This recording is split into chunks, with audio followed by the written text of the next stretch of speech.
I have a vivid memory as a child of my parents pulling me away from the gorilla pen at the zoo. I was actually amazed by these animals that were so much like me. It just seemed so bizarre to me that they were in cages. We as human beings love to point out how different we are from the other animals. I think we're afraid to see the similarities.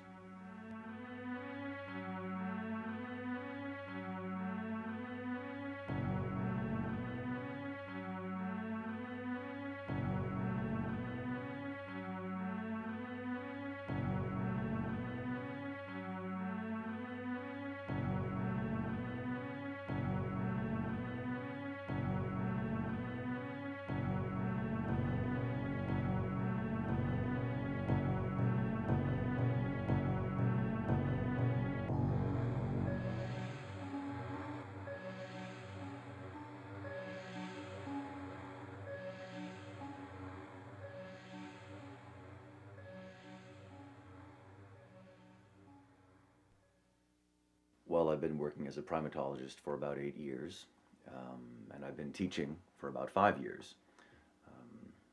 In the early 90s, I spent some time in Indonesia studying the gibbon, one of the lesser-known apes.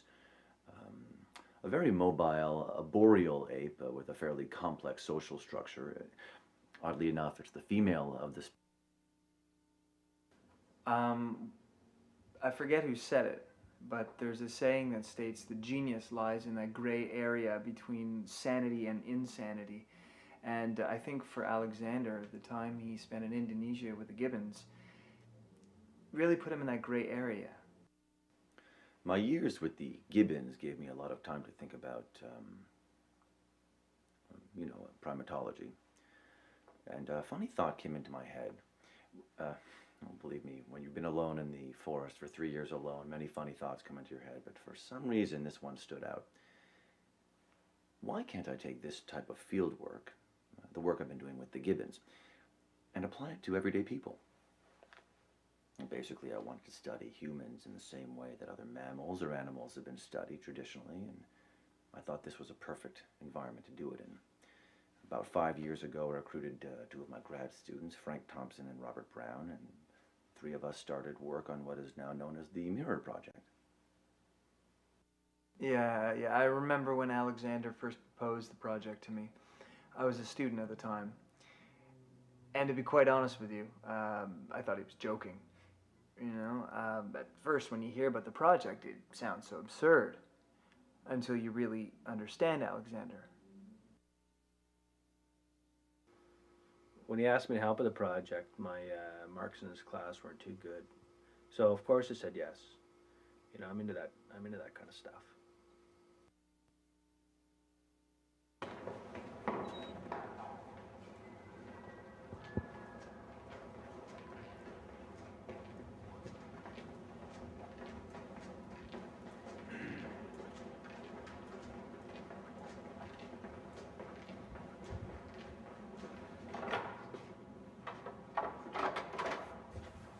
Thanks. Alexander? Are we ready? Okay. Almost. I just have to program the color. We're tagging a male professional today, right? Yes. All right. Mid-20s. Give me 5 minutes with the collar. Where's Robert? I don't know. I haven't seen him. You didn't call him? No, he did not. I guess he's late again.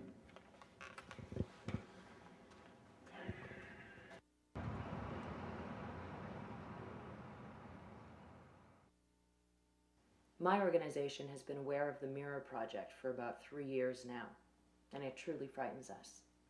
This project clearly infringes upon the rights of the people living in the city of Toronto. I remember questioning Alexander about the legality of the whole project. At first it didn't seem very legal to me. And he knew where I was coming from. And so he took me aside one day, sat me down, looked me in the eye, and he said, "Trust me." And I do.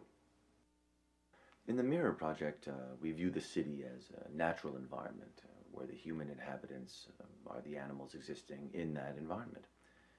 Right now we have 30 people or subjects being studied without their knowledge. Obviously, every year the number of subjects increases. The cost of the radio collars makes expansion very expensive. Alexander Schwabb is a sociopath who needs to be incarcerated. He's a danger to the public's safety, probably himself. It truly boggles my mind that he's been doing what he does for so long. No, I really don't want to head down this line of questioning. It's really quite tiresome, honestly. What can I say? I guess I can understand why some people are upset. They are entitled to their opinion. But what I am attempting to do here is really bigger than any one person. You know, some people think of it this way, I think of it another way. That's fine. It's a free country. All right, this diagram should be familiar to you by now, but for a refresher, this is Queen here. This is Bay, all right? You and I will be positioned here behind these bushes. I will have radio contact with Robert, who will be perched atop this building here. Now, I expect the subject will be shot approximately here. We should expect a 200-meter chase before the tranq takes effect, all right? I'm expecting the subject to fall somewhere in this vicinity here. So, like last time? Almost, except today I will be stabilizing the subject and recording the readings as you take them. I would also like you to give the antidote injection. I've never done that before. I know. I'm not qualified to give injections. Well, that's only natural. You've never done it before. I'm not worried about you. Yeah. I think you're ready to take the next step. Yeah, I guess so. Where's Robert? Yeah, absolutely, absolutely. This is the radio collar. I designed this myself. Truly state of the art, if I may say so. It has a circular range of over 10 kilometers. We can keep track of the travel of the subject throughout the entire day, as well as record conversations with the microphone right here. This is the microphone, so we can listen in on the subject's conversations 24 hours a day. We have a light touch keypad right here, my design. Simple, up a little more, sorry. Security, basically, is what the keypad's used for. And truly the revolutionary part of this collar is the lithium-powered battery right here.